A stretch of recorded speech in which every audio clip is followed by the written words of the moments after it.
पितृपुत्राभ्यां नमः माता पितृचरणकमलेभ्यो नमः कुलदेवताभ्यो नमः समर्पयामि सकलोपचारार्थेन ओम इमं मे गंगे यमुने सरस्वती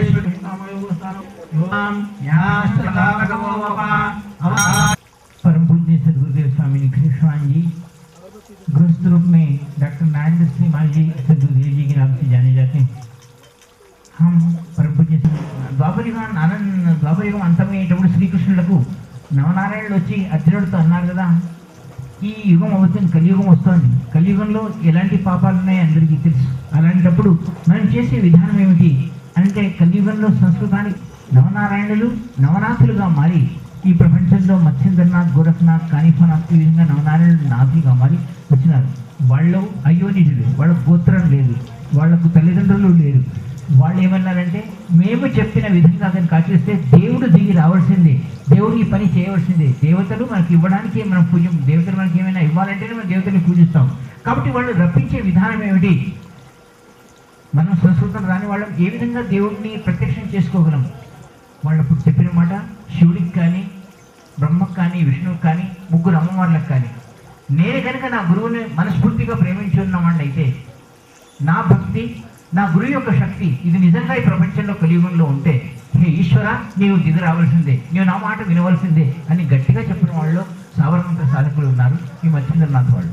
కనుక ఈ విధంగా స్వామి నిఖిలేశ్వరాన్ని కూడా ఈ కలియుగంలో కూడా ఈ నాథ సాంప్రదాయాన్ని చాలా బలవత్తరంగా నడిపినారు. ఆయన విధానం చాలా గొప్పది.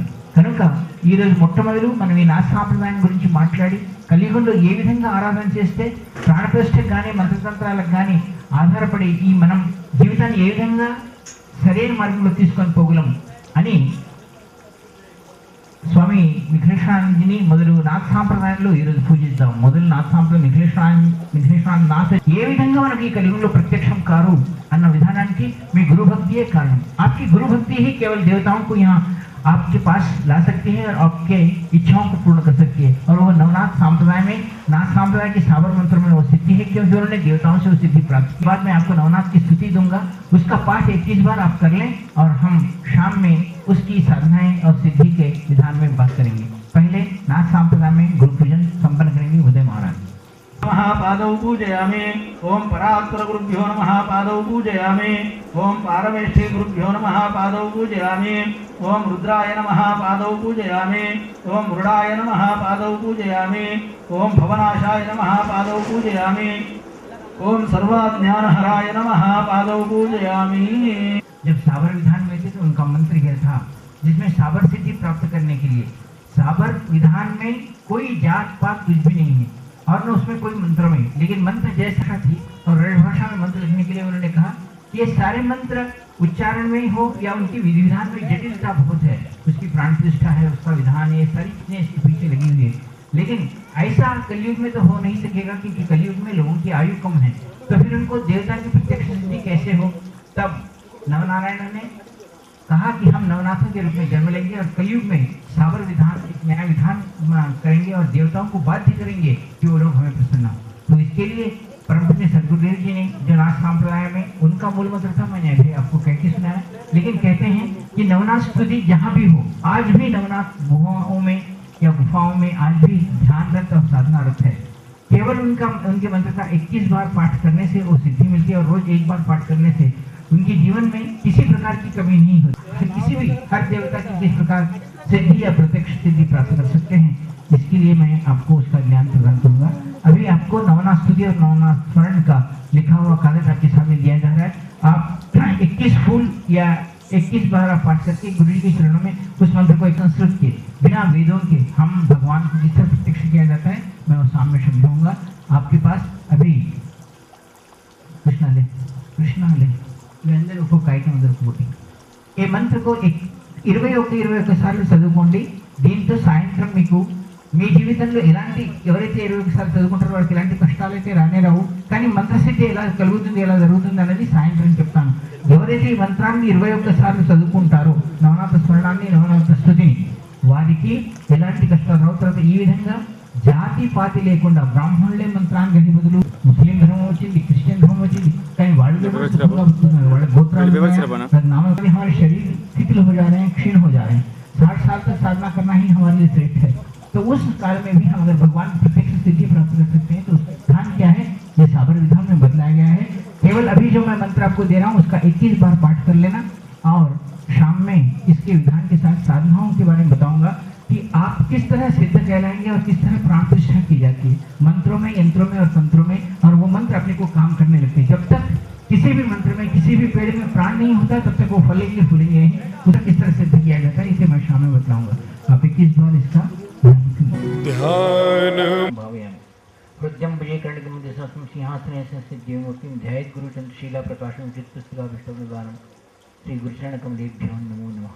गुरुर्ब्रह्मा गुरुर्विष्णु गुरुर्देव महेश्वर गुरु साक्षात् परब्रह्म तस्मै श्री गुरुवे नमः। परम पूज्य सद्गुरुदेव स्वामी निखिलेश्वरानंद जी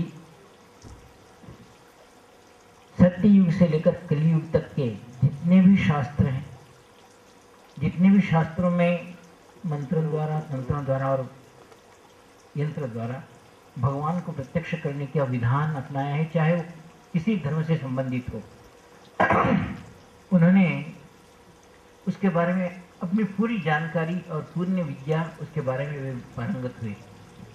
और उनकी यह क्रिया आने वाले पीढ़ियों के लिए वो ऐसा ही नहीं कि परमेश्वर के ग्रीक के तंत्र को भी जानते थे। उनका कथन यही था कि ये विद्या है और इस विद्या को जिस तरह हम अगर अवगाहन नहीं करेंगे तो हमें संसार में हमारी विद्या का प्रमाण हम नहीं दे सकेंगे। यही कारण हुआ गुरुजी का कथन यह था कि सत्य युग से लेकर भाषाएं बदलती गई या देवभाषा को संस्कृत को ही मान्यता प्रदान की गई और इसी को चलकर आगे मनुष्य चलते गए। लेकिन युग के बदलते बदलते जब द्वापर युग आ गया तो तब गोपिकाओं के साथ गायों को हाँकने वाले उनकी भाषा व्रज की भाषा कहलाने लगी, अयोध्या की भाषा अवधी कहलाने लगी और वे संस्कृत को अपभ्रंश करके बात करने लगे। तब लोगों को अपनी भावना अभिव्यक्ति देवताओं के सामने करने का विधान नहीं मालूम। तो यहाँ प्रश्न ये उठता है कि क्या व्रज में बात करने वाले, अवधी भाषा में बात करने वाले और दूसरी भाषा में बात करने वालों की पुकार भगवान सुनते हैं या नहीं? अपना जब द्वापर युग समाप्त हो रहा था और वे ही गोपिकाओं के साथ व्रज में बात करते थे, गोपिकाओं को गीत सुनते थे, अपनी वेणुवादन सुनवाते थे। उन्हें लगा कि अगर ऐसा ही रहा तो कलयुग में तो संस्कृत सब भूल जाएंगे, संस्कृत का अपभ्रंश हो गया है, फिर आगे हो कैसा? इन जनता का, इन मनुष्यों का, इन प्रजाओं का क्या होगा? भगवान श्री कृष्ण चिंतित हुए। जब द्वापर युग समाप्त हो रहा था तब उन्होंने एक निर्णय लिया और उन्होंने कहा कि मेरे नवनारायणों का जो अवतार है उन सभी को बुलाकर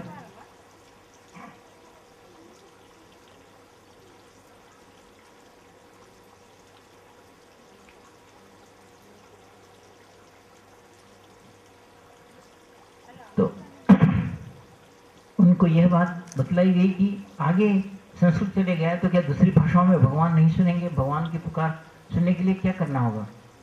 तब श्री कृष्ण भगवान ने कहा, वो नारायण पर्वत पर, आज जिसे बद्री नारायण या बद्रिकाश्रम कहा जाता है, वहाँ नारायण लोक कल्याण के लिए हमेशा बैठे हुए रहते हैं। तब उन्होंने निर्णय किया कि आज संस्कृत भाषा लोप होती जा रही है। संस्कृत भाषा बात भी करते हैं कि लोग अपभ्रंश बात करते हैं। संस्कृत उच्चता से, श्रेष्ठता से बात नहीं कर सकते।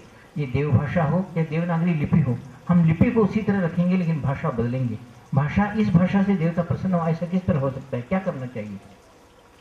तब नारायण पर्वत पर श्री कृष्ण गए और अपने सभी सखाओं के साथ कहकर कहा कि नवनारायण ही अपने शरीर के नवरंध्र है या नवग्रह है या फिर नवदुर्गाएं हैं, नवशक्तियाँ। वो नवनारायण जब आए उन्होंने बुलाया और कहा कि भारत ही नहीं, सारे संसार में संस्कृत अपभ्रंश चल रहा है। संस्कृत की भाषा किसी को बोलने नहीं आती और वो अपभ्रंश के साथ बात करते रहे। तब उस भाषा में सिद्धि कैसे प्रदान, और उसका उच्चारण भी ठीक तरीके से नहीं हो रहा है। तब भगवान श्री कृष्ण ने कहा कि अब ये द्वापर युग समाप्त हो रहा है, कलयुग में हम सभी को अवतार लेना है और अवतार लेकर ही चुप नहीं बैठना है। अवतार लेने के बाद हमें जो भाषा वहाँ है उस भाषा के माध्यम से देवताओं को प्रसन्न करने का, को बोलने के बाद वो सिद्ध भाषा है। उस सिद्ध भाषा को अगर हम अपभ्रंश भाषा के साथ जोड़ दिए जाएं तो उसकी सिद्धि कैसे मिलेगी? भगवान कैसे प्रसन्न होंगे? वो भाषा को समझेंगे कैसे? अभिव्यक्ति कैसे होगी? ये तो होने वाली बात नहीं। तब श्री कृष्ण ने कहा, तपश्चर्या से ऐसा कोई विधान नहीं है कि कोई सिद्ध नहीं होता। असंभव कार्य भी संभव होने लगते हैं अगर तुम्हारी तपश्चर्या ठीक हो। तो उन्होंने कहा प्रभु आप जैसी आज्ञा करेंगे हम करना है।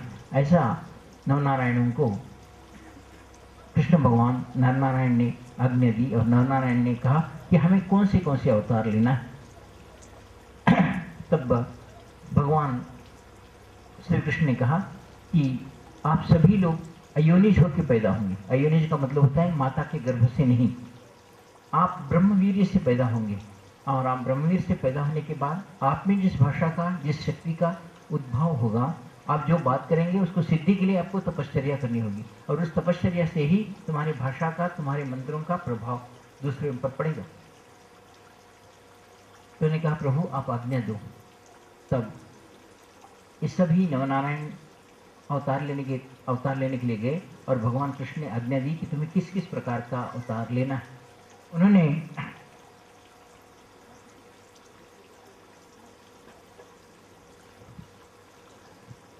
नवनारायण को कहा कि आप कवि नारायण, हरि नारायण, अंतरिक्ष नारायण, प्रबुद्धि नारायण, पिप्पलायन, ऐरहोत्र, चमस, दुर्मिल और करमभंजन ये नवनारायण कहलाए जाते हैं।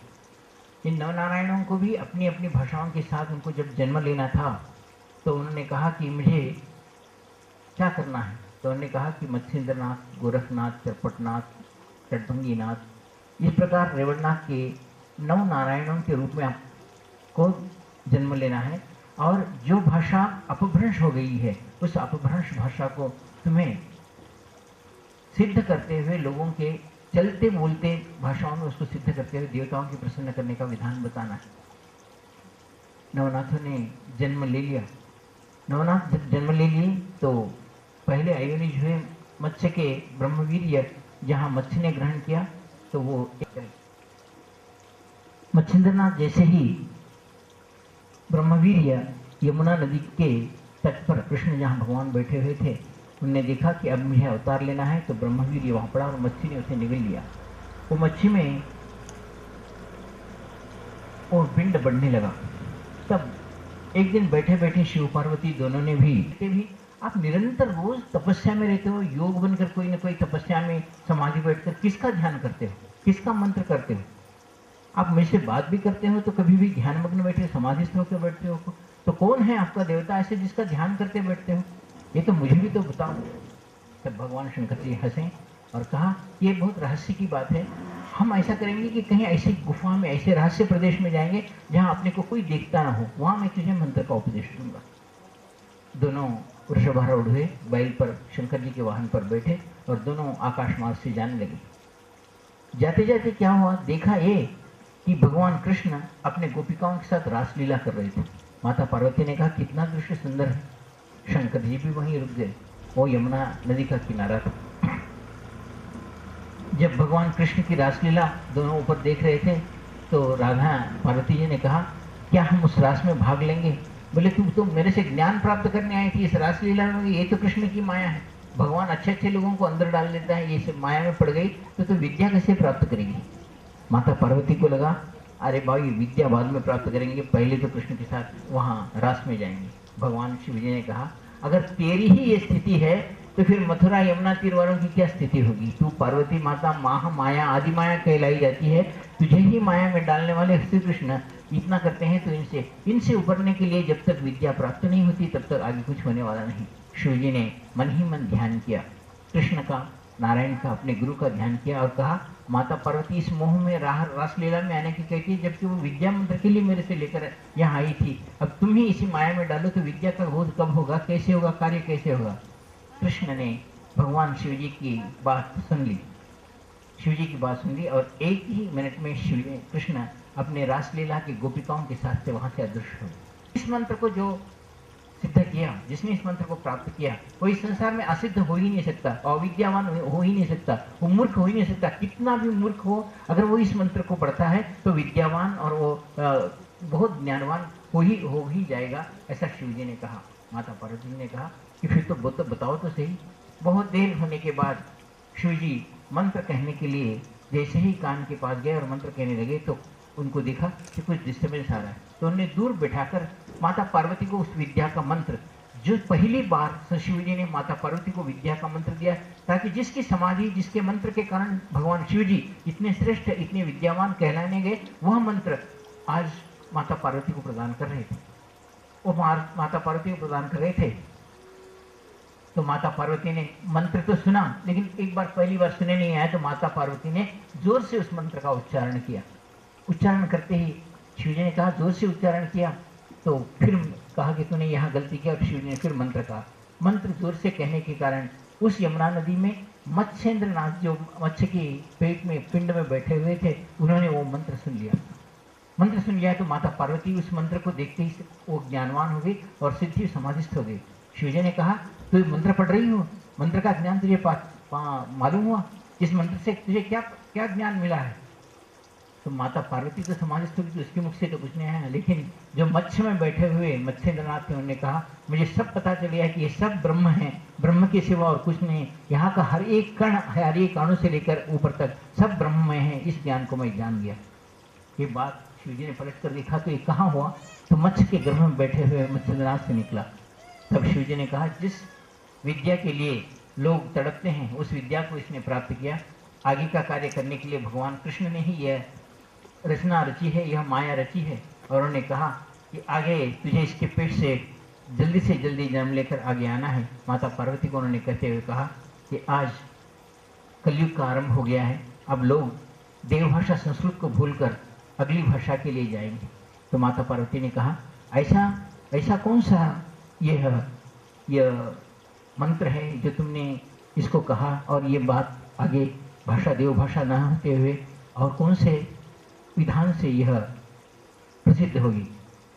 तो उन्होंने कहा, सा वरम ददाती, मैं अच्छे इससे मैं वर प्रदान करते हुए तुझे ये जो विद्या प्रदान किया हूँ, ये सावर है। सावर का मतलब है सवर से देने वाला, अच्छे उद्देश्य के कारण वर देने वाला। और यह सावर ही आगे चलकर साबर हुआ, और यही साबर मंत्र साबरी विद्या कहलाएगी। बाद में इससे भगवान शिव जी ने आकर की साबर विद्या को सभी को प्रदान करने का कारण हुआ।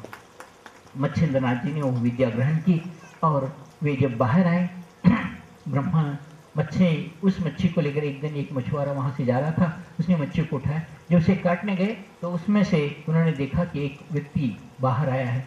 जब वो मछुआरे की पत्नी ने उन्हें देखा और उसने उठाया, तो उसे लगा कि कितनी श्रेष्ठता के साथ एक अच्छा बालक आया है। उस बालक को उसने गले से लगा लिया, उठा लिया, बहुत प्रेम करने लगी। दूध भी आया, देखने लगी, तो यही श्रेष्ठता के साथ उन्होंने उसका पालन पोषण करना आरंभ किया। ये जब बालक बड़ा हुआ, थोड़ा थोड़ा बड़ा होते हुए आगे चला,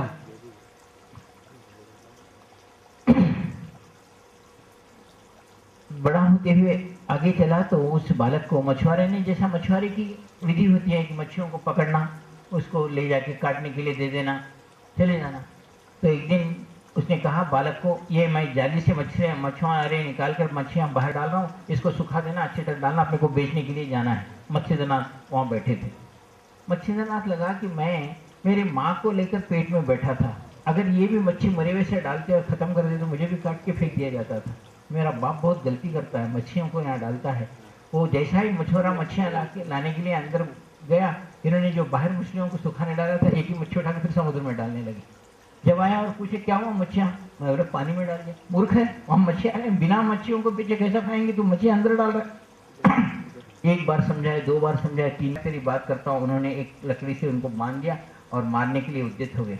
जैसा ही मारने के लिए उद्यत हो गए, उन्होंने अपना मंत्र बोला। मंत्र बोलते हुए उनके बांधे हुए छुट गए, और वो वहाँ कुछ एक मनुष्य भी नहीं है, कुछ देखने के लिए नहीं, खाने के लिए नहीं, सब पत्थर, सब कुछ भी नहीं, हिम पड़ा हुआ है, वहाँ कुछ भी नहीं है। क्या करना चाहिए? वे भूखे पैसे वैसे ही बैठ गए, लेकिन उनको शिव जी का दिया हुआ मंत्र उनको याद था, और वो मंत्र को बोलने लगे। उनको भूख प्यास सब मिट गई, और वो वैसे ही मंत्र करते करते करते बैठ गए। थोड़े दिनों के बाद बद्रिकाश्रम में बहुत ही सिद्ध दत्तात्रेय जी वहाँ बैठे थे। उनको उस मंत्र की आग, उस मंत्र की शक्ति उन तक पहुँची, और उन्होंने कहा कि यहाँ कुछ हो रहा है। कर मत्स्येंद्रनाथ जी के पास आए, बोले तो यहाँ क्या कर रहा है? बोले 12 साल से यहाँ पड़ा हूँ, इस मंत्र का उच्चारण कर रहा हूँ। शिव जी ने कहा यह मंत्र मेरा ही दिया हुआ। तब दत्तात्रेय भगवान ने कहा कि तुझे आशीर्वाद देता हूँ, तेरा अवतार इसलिए ही हुआ है कि सा वरम ददाती, तू जिस वर के माध्यम से तूने जो मंत्र किया है, उस मंत्र की सिद्धि प्राप्त करने के लिए तुझे ये मंत्र को हम प्रदान कर रहे हैं। तो उन्होंने कहा कि मैं जहाँ से आया हूँ मेरे बाप के लिए कुछ न कुछ मार्ग बताना चाहिए। तो तुझे अगर इस सावरम ददात, इस साबर मंत्र में सिद्धि प्राप्त करनी है तो तुझे सप्तशृंगी जाना होगा। नासिक तुम जानते हो, जहाँ मार्कंडेय भगवान ने दुर्गा सप्तशती लिखी थी। दुर्गा सप्तशती का लिखने का कारण, जब माता बहुत अपने अष्टभुजाओं के साथ युद्ध करके थक गई थी और खड़े हुई थी, तब मार्कंडेय महर्षि आए और माता को देखकर उनके आंखों में आंसू आए और कहा कि लोक कल्याण के लिए माँ तुम यहाँ इस पहाड़ पर, इस पत्थर पर अलसाए लिए यहाँ बैठी हुई हो, शांति से युद्ध करने के बाद जो शांति के साथ आके बैठे हो, माँ मुझे वरदान प्रदान करो कि मैं तुझे ये देखकर, जिसे मार्कंड पर्वत कहा गया है, वहाँ जो भी जाता है उसको विद्या। गड़बड़ी हुई भगवान श्री कृष्ण के जाने के बाद, वो सब लोगों ने अपने अपने वृत्ति के कारण, पाप वृत्ति के कारण, ऋषियों को गालियाँ देने के कारण, वो सब लोग जाकर उस सप्तशृंगी में एक वट वृक्ष पर पत्ते बनकर बैठे हुए, सब देवता पत्तों के रूप में बैठे हुए हैं। और तू अगर उन्हें सिद्ध करता है, उनसे वचन लेता है, तो तेरा कार्य होगा। तो उन्होंने कहा कि मुझे क्या करना है। दत्तात्रेय ने कहा जो भगवान शिव जी ने मंत्र दिया, तू जाकर उस मंत्र को उस वटवृक्ष के नीचे कर, तुझे विद्या प्राप्त होगी। मत्स्यनाथ जी सप्तशृंगी आए, माता को नमस्कार किया, मार्कंड महामुनि को दुर्गा सप्तशती के रूप में नमस्कार किया, दुर्गा माता को नमस्कार किया और मार्कंड पर्वत पर तपस्या के लिए उस वटवृक्ष के पास गए और उन्होंने अपनी तपस्या आरंभ कर दी। तपस्या जैसे ही आरंभ कर दी, पत्ते हिलने लगे तो कहा कि क्या है। तो उन्होंने कहा कि मैं तुम्हें सभी देवताओं को फिर देवता बनाकर यहाँ से भेज सकता हूँ, लेकिन शर्त एक है। क्या? मैं जो भी भाषा में मंत्र बोलूंगा, आप बोलना मैं वो मंत्र बोलते, मैं तुम्हारी सहायता के लिए आऊंगा तो तुम्हें पत्ते से देवता बना सकता हूँ, नहीं तो तुम पत्ते बन के ऐसे लटके रहोगे। सारे देवता बोले ये क्या है, मैं वरदान प्राप्त हूँ और दत्तात्रेय भगवान शिव जी ने मुझे वरदान दिया, तुम्हें अगर फिर देवता बनकर तुम्हारे स्वर्ग को जाना है तो मैं तुम्हें भेज सकता हूँ, लेकिन शर्त एक होगी, तुम सारे देवता मैं जैसा ही मंत्र बोलूंगा मेरे सामने प्रत्यक्ष होकर मुझे वचन देंगे कि मैं जब भी ये मंत्र बोलूंगा जो संस्कृत नहीं है, तो तुम उस मंत्र से तुम सिद्ध होंगे, इसका वचन मुझे देना चाहिए, तब मैं तुमको यहाँ भगवान बनकर भेज देता हूँ। पहले तो सभी लोगों ने कहा ये क्या बात है, क्या बढ़ता है, इसको ऐसा करने से ठीक नहीं होगा। दूसरे देवता ने कहा पहले जो कुछ भी वो वरदान देंगे यहाँ से भागेंगे, अपने को इंद्रलोक जाना है, पत्ते बनकर यहाँ बैठे हुए हैं, किस दिन क्या होगा अपना हालत नहीं मालूम। एक एक देवता जैसा ही इसने मंत्र आरंभ कर दिया। मत्स्यनाथ जी ने एक मंत्र, एक एक देवता उतरा, बोल। उन्होंने कहा मैं मंत्र बोल रहा हूँ, तुम्हारा नाम हनुमान है, मैं बोलूंगा हनुमान जी मेरी भक्ति गुरु की शक्ति फुरो मंत्र ईश्वर वाचा, हनुमान जी प्रत्यक्ष हो जाओ तो प्रत्यक्ष हो जाएंगे, हो जाऊंगा भाई, जाओ आपका काम हो गया। इंद्र भगवान आओ, देवा, एक एक देवताओं को बुलाने लगा और मत्स्यनाथ ने एक एक को कहा, बुलाया, एक एक से ये वचन लिया कि तुम मैं जैसे ही बुलाऊंगा तुम आएंगे, मेरा काम करेंगे, इसका वचन दो तो मैं तुम्हें भेज देता हूँ। भगवान दत्तात्रेय और शिव जी के इस मंत्र के प्रभाव के कारण वटवृक्ष से पत्ते के रूप में जो देवता थे वो आए, उन्होंने उनको वचन दिया कि मैं तुम्हें सिद्ध होऊंगा, और वहां से वे उठकर एक एक करके देवता चले गए। इस प्रकार साबर विधान की मंत्र सिद्धि आरंभ हो गई। उन्होंने अपनी ब्रज भाषा में, अपनी जो भी भाषा थी, जब वो बुलाने लगे, उस बुलाने के मात्र से उनकी उस वचन सिद्धि के कारण वो श्रेष्ठ होकर आगे जाने लगे और एक एक देवता आगे बढ़ने लगे। इस प्रकार वहां से सारे देवताओं को प्रसन्न कर मत्स्यनाथ जी अपनी यात्रा आरंभ करने के लिए निकले। वहां से आए हुए तो धीमा धीमा यात्रा करते हुए रामेश्वरम पहुंचे, जहाँ धनुषकोटि कहा जाता है, और हनुमान जी वहाँ नित्य वहाँ स्नान करने के लिए आते हैं, अपने भगवान श्री रामचंद्र का दर्शन करने के लिए जहाँ वे थे। वहाँ जाते ही जाकर देखते हैं कि बंदर के रूप में हनुमान जी बैठे हुए थे। बैठकर देखते हैं कि बहुत जोर से तूफान और वर्षा आने वाली है, समुद्र उफान भरने वाला है। तो तभी हनुमान जी वानर के रूप में थे, उन्होंने बड़े बड़े पत्थरों को खोदा और समुद्र के पास उस पत्थरों को रख रखते और एक गुफा बनवाने की सोच रहे थे, ताकि गुफा में जाके बैठे तूफान ना आए। तो उतने में मत्स्यनाथ जी वहाँ आए, बोले अरे ये बंदर ये क्या कर रहा है, ये क्या अभी वर्षा हो रही तो अपना घर खोद रहा है, इसीलिए कहते हैं कि प्यास लगी तो कुआं खोदना। तो मूर्ख के मूर्ख बंदर है तुम लोग, ऐसे ही रह गए। हनुमान जी को आया गुस्सा, अरे तू है कौन, तू मेरे को बंदर बोलने वाला, तू है कौन। तो मत्स्यनाथ ने कहा मैं यति हूँ। यति का अर्थ क्या होता है, जहाँ इस संसार में कोई काम नहीं होता, यति यति यमधर्मराज को जीतने वाले को यति कहा गया है, मैं वो हूँ, है ना। तो यमधर्म तो मरता नहीं, इस संसार में मैं एक ही यति को जानता हूँ, बंदर रूपी हनुमान ने कहा, एक ही यति को जानता हूँ, वो हनुमान जी है, जो ऊर्ध्वरेत जानते हैं और जो चिरंजीवी है, उसके बिना दूसरा यति यहाँ कोई नहीं है। बोले तू हनुमान जी की बात कर किसी और, मैं भी यति हूँ। तो चलो दोनों की शर्त लग जाए कि जो जीता वो श्रेष्ठ कहलाएगा। उन्होंने कहा मेरी परीक्षा देखता है। हनुमान जी बहुत बड़े हो गए और एक एक पहाड़ को उठाकर मच्छिंद्रनाथ जी के ऊपर डालने लगे। मच्छिंद्रनाथ जी ने मंत्र कहा, वायु वेग का, आकाश वेग का मंत्र कहा और स्थिर स्थिर कहा, स्थिर हो जा। वो जितने भी पत्थर डाल रहे थे वो आकाश में वैसे ही लटक रहे थे। हनुमान जी देख रहे, अरे ये तो बहुत बड़ा खतरनाक निकला मेरे से, पहाड़ पूरे रुक गए हैं। आखिरी को हनुमान जी को आया गुस्सा। उन्होंने कहा तो ऐसा करता है। उन्होंने बहुत बड़ा हिमालय जैसा पहाड़ उठाया और उनके ऊपर डालने गए। मच्छिंद्रनाथ बोले अब ये सुनने वाला नहीं है। उन्होंने अपने वातास्त्र का प्रयोग किया कि हनुमान जी के एक तरफ का पूरा शरीर नीचे गिरा पड़ गया। उसको उनको जैसा पोलियो हो गया ऐसा हो गया और हनुमान जी गिरने लगे। हाथ से पहाड़ उनके ऊपर ही गिरने लगा। तब उनके पुत्र, उनके पिता वायु भगवान भागते हुए आए और मच्छिंद्रनाथ को हाथ जोड़ के कहा छोड़ दी इसे, छोड़ दे, ये गलती हो गई इससे। तो उन्होंने कहा ये तुम्हारा हनुमान मुझे वचन देता है। वहाँ को नमस्कार किया और कहा कि आगे ऐसी गलती नहीं करना। फिर भी जाते जाते एक बात मच्छिंद्रनाथ जी ने कहा, भाई तुम्हें जब त्रिकालिक ज्ञानी हो, तुम्हें सब पता था कि मैं यहाँ मच्छिंद्रनाथ आया हूँ, मंत्र करने वाला हूँ, फिर भी मेरे साथ ये झगड़ा लगा लिए, वाद विवाद क्यों करे? तो उन्होंने कहा कि मैं देखना चाहता हूँ तेरे में आज मंत्र शक्ति है या नहीं, इसके लिए मैंने ये प्रयत्न किया और मैं आज जान गया कि तू सच्चा यति है, आज से मच्छिंद्रनाथ यति कहलाएगा, ऐसा उन्होंने वचन दिया। तो उन्होंने कहा भाई तू एक ने ये प्रयत्न विधान से अगर तू कार्य करता है तो तेरी सारी सिद्धियां तेरे साथ होगी, तेरे ऊपर संकट कोई भी आए टल जाएगा, कभी संकट तेरे ऊपर कोई किसी भी प्रकार का संकट तेरे ऊपर प्रभाव नहीं दिखलाएगा। तो उन्होंने कहा कि तुझे ये मंत्र करना है। बोले अभी 12 वर्ष हो गए यार तपस्या करते करते, फिर तू तपस्या करने के लिए कहा तो कब लोग कल्याण करूंगा, कब जाऊंगा, कोई तो भी इजी मेथड है तो कोई बता दे, इजी पद्धति है तो कोई बता दे। अब हनुमान जी को लगा इसको इजी पद्धति क्या बताऊं। उन्होंने कहा कुछ ऐसा कर जिससे मैं इस संसार में कुछ कार्य कर सकूं। बोले मैं कर सकता हूं लेकिन उसके लिए ताम्रपत्र चाहिए, यंत्र चाहिए, यंत्र को बनाना है, उसमें राम की प्राण प्रतिष्ठा करनी है, रामचंद्र जी को बुलाना है और रामचंद्र जी आने के बाद उस यंत्र को अगर तू तेरे पास रख लेता है तो तुझे किसी भी प्रकार का कष्ट नहीं पहुंचेगा। तो उन्होंने कहा ये तू करता है या मैं रामचंद्र जी को बुलाऊं? हनुमान जी बोले तेरे में इतनी शक्ति है कि रामचंद्र जी को बुलाएगा? उन्होंने कहा रामचंद्र क्यों नहीं बुलाऊंगा, मुझे वचन दिया है। पत्तों के रूप में वो बैठे हुए थे। उन्होंने रामचंद्र जी का ध्यान किया, रामचंद्र जी हाजिर।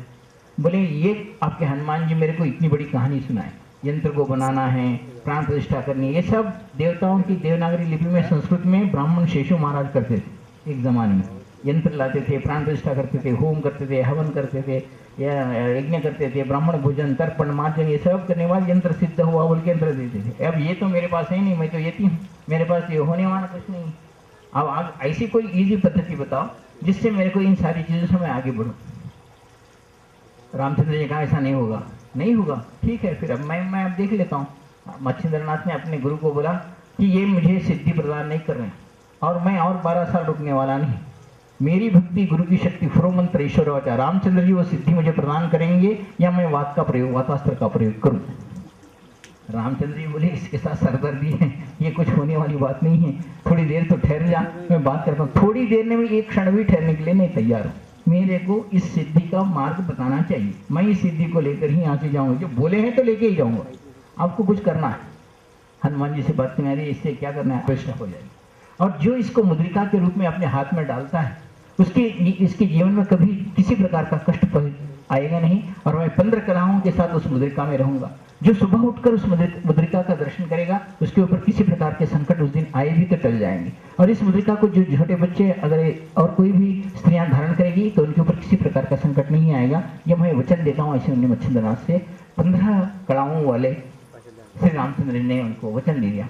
तो उन्होंने रामचंद्र जी के चरणों में प्रणाम किया और कहा कि उस यंत्र को किस तरह बना, मैं इसमें प्राण प्रतिष्ठा नहीं कर सकता। तो उन्होंने कहा कि तूने जो मंत्र बोला है वो मंत्र, इसको विशिष्टता के साथ इस मंत्र का उच्चारण किया जाए तो मैं कहता हूं कि उसमें प्राण प्रतिष्ठा हो जाएगी, उसमें किसी प्रकार की पूजा करने का अवधान नहीं है। उस मुद्रिका को अगर जो धारण करेगा वो सर्व सिद्धियों को प्राप्त करेगा, उसके ऊपर किसी प्रकार का संकट नहीं आएगा, यह कलयुग में एक सर्वश्रेष्ठ मुद्रिका कहलाएगी। तो उन्होंने रामचंद्र जी के चरणों में नमस्कार किया और वहाँ रेती समुद्र के किनारे धनुषकोटि में थी, उस रेती पर भी उन्होंने यंत्र को डाला और प्रभु के चरणों में नमस्कार किया। तो प्रभु ने कहा कि उस रेती को उठाकर उन्होंने मुद्रिका बनाई और मच्छिंद्रनाथ जी के हाथ में दे दी। उस मुद्रिका को उन्होंने धारण कर लिया, धारण करके कहा कि मैं इस संसार में उस श्रेष्ठता को प्राप्त करने की, ये मुद्रिका कलयुग में सारी सिद्धियों को प्रदान करने वाली, इस मुद्रिकाओं को नवनाथ भी धारण करते हैं। साथ में कहा गया कि हनुमान जी ने आज तक ये बात नहीं बोले, वो जिद्दी रहा, उसको तो दे दिया, मैं भक्ति करता रहा, आज तक एक मुद्रिका नहीं, कुछ नहीं मेरे पास। तो मच्छिंद्रनाथ ने कहा अरे फिर मांगना है तो डायरेक्ट मांगना, मैं देता हूँ। हनुमान जी को वो कहे नहीं। तो हनुमान जी ने कहा नहीं नहीं प्रभु रामचंद्र जी मेरे देवता हैं, वो मुझे देंगे। तो रामचंद्र जी कहते हैं कि हे हनुमान तो ऐसी क्यों बात करता है, इस मुद्रिका में तेरा भी वास होगा, मैं तो तेरे हृदय में बैठा ही हुआ हूँ, इसलिए मैं तुझे आज यह वरदान देता हूँ कि यह मुद्रिका जो भी धारण करेगा, अगर इसके ऊपर अगर ये साबर मंत्र बोला जाएगा कि मेरी भक्ति गुरु की शक्ति मंत्र ईश्वर वाजा, तो इसमें हनुमान जी भी इस मुद्रिका में बैठेंगे और रामचंद्र जी भी इस मुद्रिका में बैठेंगे और उनकी सहायता करेंगे। यह वरदान तो मच्छिंद्रनाथ को दे दे। मच्छिंद्रनाथ ने हनुमान जी की चरणों में साष्टांग प्रणाम किया, रामचंद्र जी की चरणों में साष्टांग प्रणाम किया और कहा कि मेरे इस मंत्र को सिद्ध करने वाले आप सभी देवताओं को मैं नमस्कार करता हूँ और आज से यह मुद्रिका संसार भर में प्रसिद्ध हो जाएगी, ऐसा उन्होंने कहा।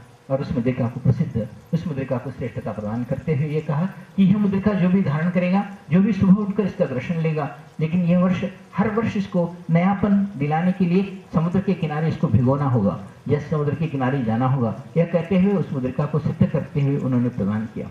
तो जो मंत्र पहली बार भगवान शिव जी ने माता पार्वती को देने चाहा और जिसके कारण सारी विद्याएं हस्तंगत होती है, सारी विद्याएं सिद्ध होती है और सारी विद्याओं से ज्ञान प्राप्त होता है, मूर्ख भी पंडित कहलाया जाता है, ऐसे उस मंत्र को जिसने मच्छिंद्रनाथ जी ने पहली बार लिया वह मंत्र और दत्तात्रेय जी को प्रसन्न हुए वो मंत्र और यह सिद्ध मुद्रिका आज इस संसार में बहुत कम लोगों को मालूम है कि यह विद्याएं आज भी है। आपको पहली बार बताता हूँ कि मैं 1 महीने के पहले गिरनार पर्वत पर गया था और वहाँ 3 दिन रहकर इस साधना को फिर एक बार भगवान दत्तात्रेय से सिद्ध करके आया आप लोगों के लिए। मैंने उपवास किया था 3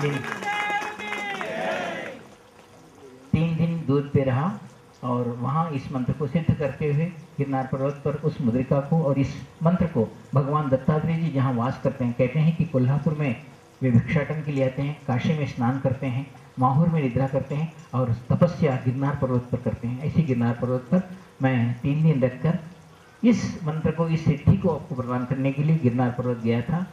यहाँ गुजरात के साधक भी आए हुए हैं, वो मेरे साथ थे और वहाँ मैंने उस मंत्र को सिद्ध किया और वहाँ से आया हूँ। और इस मंत्र की सिद्धि आप सब लोगों को इस कलयुग में, संस्कृत आप बोल नहीं सकते और संस्कृत आता नहीं, लेकिन बैठे बैठे इतने दिन हो गए, आप में भी कुछ न कुछ ऐसा ज्ञान हो कि आपके ऊपर संकट ना आए, आपको विद्या प्राप्त हो। इस प्रकार का मंत्र और ज्ञान आपको प्रदान करने के लिए, ताकि आपके आने वाले ये 2-3 दिनों में मैं जो भी साधना करूं या मेरे साथ जो भी काशी आने वाले हैं जहां भगवान दत्तात्रेय का और योगिनियों का हमें दर्शन हो, इसके लिए इस मुद्रिका का धारण या और इस विद्या मंत्र का धारण, इस विद्या मंत्र को करना बहुत आवश्यक है। बहुत छोटा सा विधान है, मच्छिंद्रनाथ जी ने कहा है।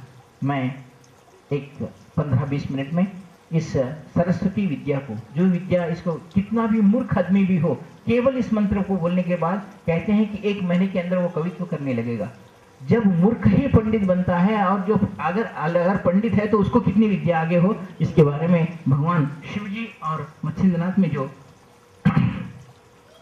विवाद हुआ, मच्छिंद्रनाथ ने कहा कि इसके लिए क्या करना चाहिए, माता पार्वती को शिव जी बताते हैं इसके बारे में और मच्छिंद्रनाथ जी कहते हैं सारस्वत प्रदम यंत्रम तम वम वक्ष्यामि सर्व सांप्रतम वेदशास्त्र पुराणानि काव्य व्याकरणानि च ज्योतिष भयजम कर्म सर्व विद्योपयोगितम विद्योपविद्या संधानां ज्ञानानां च परंतिदम सुगंधैश्च अष्टगंधैश्च पूरयित्वा विधानतः प्रक्षाल्य जलमध्ये तुक्षालयित्वा पेवेन्नरः मासात् कविर्भवेत्।